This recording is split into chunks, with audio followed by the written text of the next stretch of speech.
Hello, my friends, and welcome back. Thank you very much for being with me again today. When the mass media from the West and obviously from Ukraine were telling us that Bakhmut is a strategically unimportant town, and they couldn't understand why the Russians are fixated in attacking it and trying to capture it since it had no value. I knew that it has value, but I can't say it. And on the other hand, while they were saying, hey, you know what, it has no value, they were making claims that they will never surrender Bakhmut.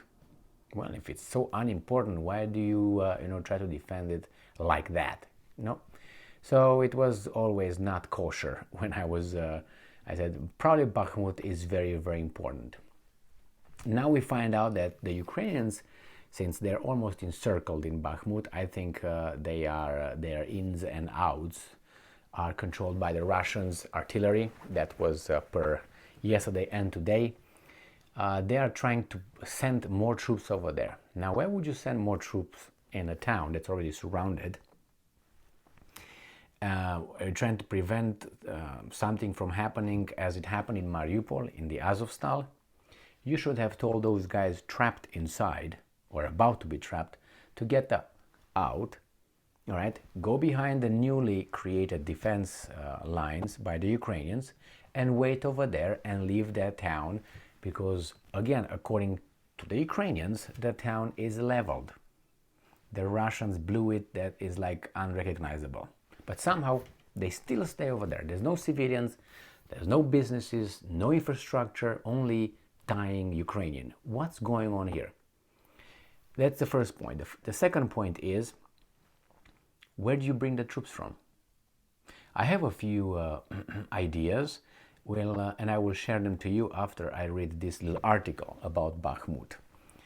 So, Russia Today, from today, the 28th of February 2023. Ukraine sends more reinforcements to Artyomovsk, which is how Ukrainians call Bakhmut. Artyomovsk meat grinder. With Donbas city almost completely encircled, Western officials have reportedly been urging Kiev to retreat for weeks. Yeah, but I don't understand why they're still over there. If they have a chance to win, yeah, but I don't think they have any at this point. Kiev has sent reinforcements to the strategically vital city, according to the Russians, of Artyomovsk/Bakhmut, Ukrainian Deputy Defense Minister Hanna Maliar said on Tuesday. The city has been pounded by Russian artillery to the point where Kiev's Western backers have reportedly called on President Zelensky to cut his losses and withdraw. Maliar announced the deployment of reinforcements on national television, with various Ukrainian media outlets carrying her comments. It doesn't mean that that's true, okay, just so you know.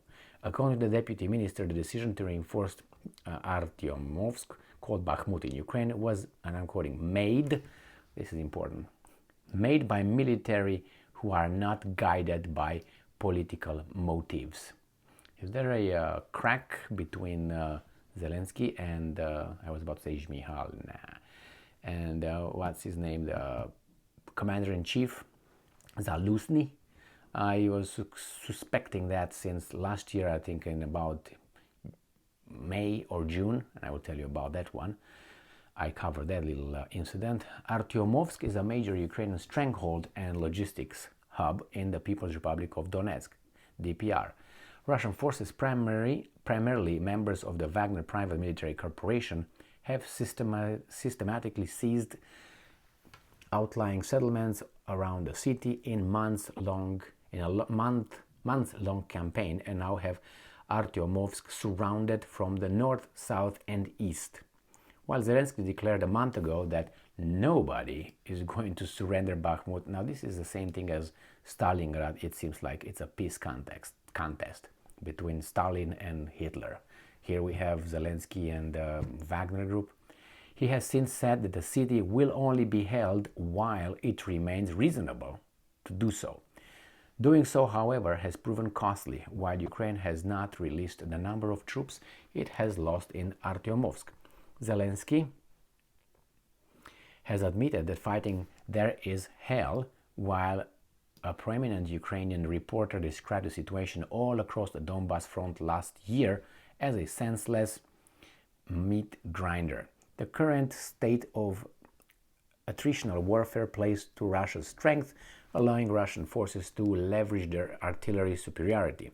Wagner founder Yevgeny Prigozhin stated last month that seizing a settlement like Artyomovsk was a secondary goal compared to the destruction of the Ukrainian army and the reduction of its combat potential.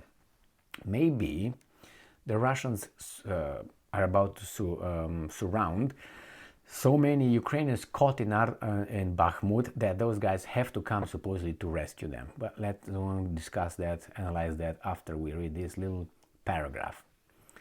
According to a recent Washington Post report, senior U.S. officials believe that Zelensky attaches symbolic importance to the city. I thought that the Russians are the ones with symbolism per Mr. Reznikov, the Minister of Defense. He said that the Russians will conduct a massive missile attack to, for the anniversary of 1 year anniversary of blah, blah, blah, blah, blah, because they like symbolism.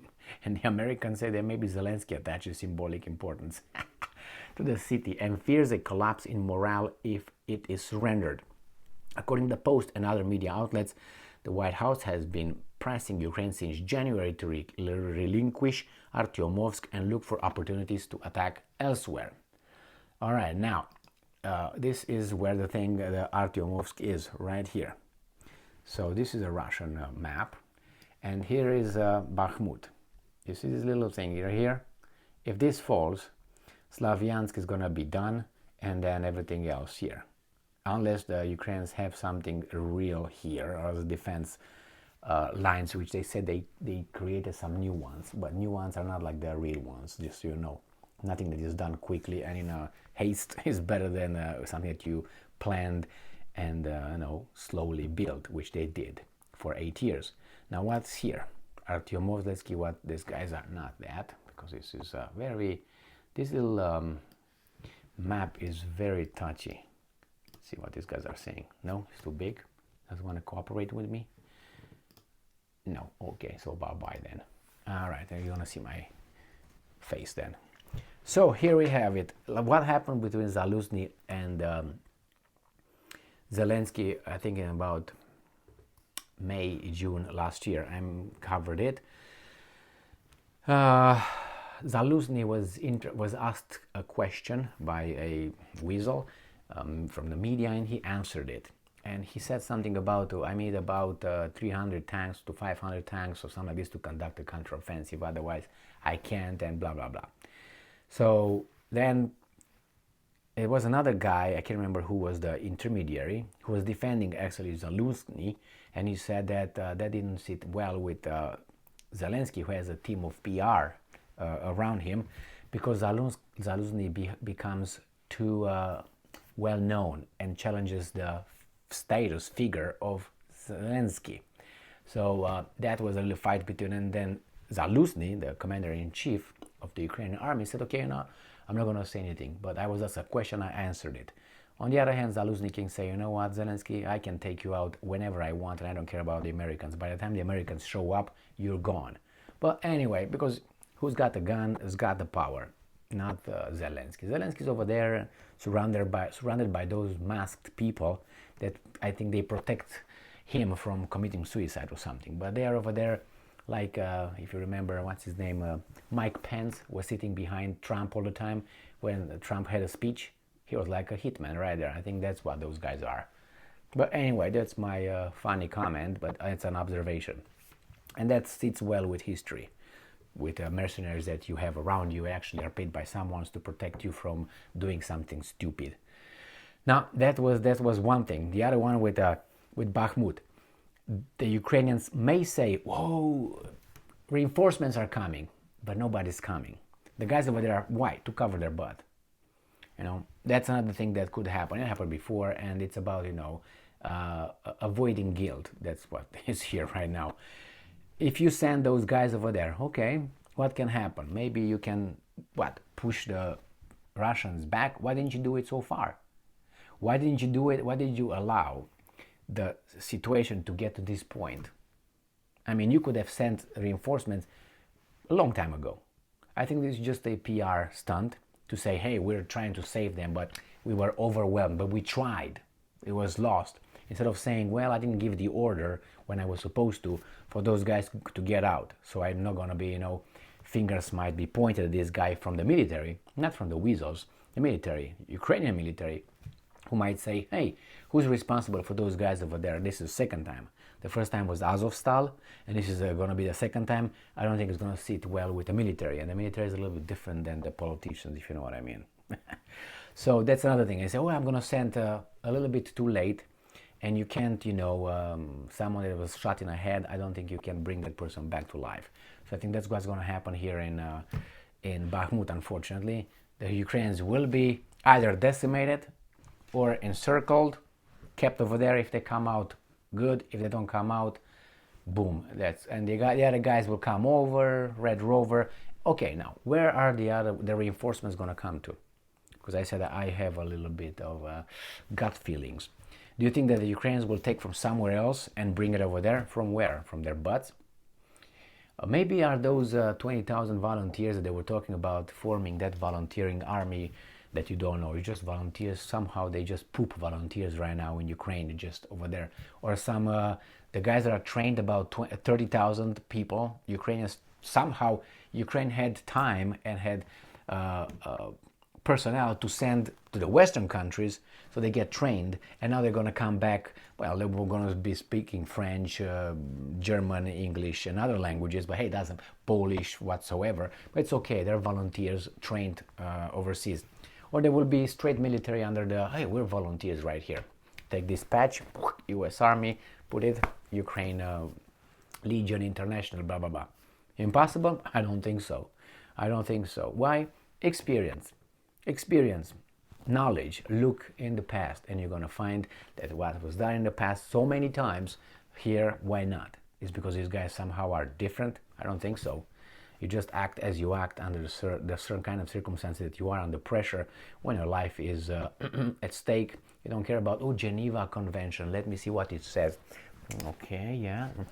All right. Oh, yeah, I found this one, right? Oh, we can't do this. It's right here. Let's go. That's how it works. But anyway, the weasel believe in freedom, democracy, love, and happiness. Because that's what we all want. And we all get not. Thank you very much for being with me again today. I think those guys gonna come is gonna be this kind of volunteers if they come. Stay strong, stay smart, look for the truth, and be just.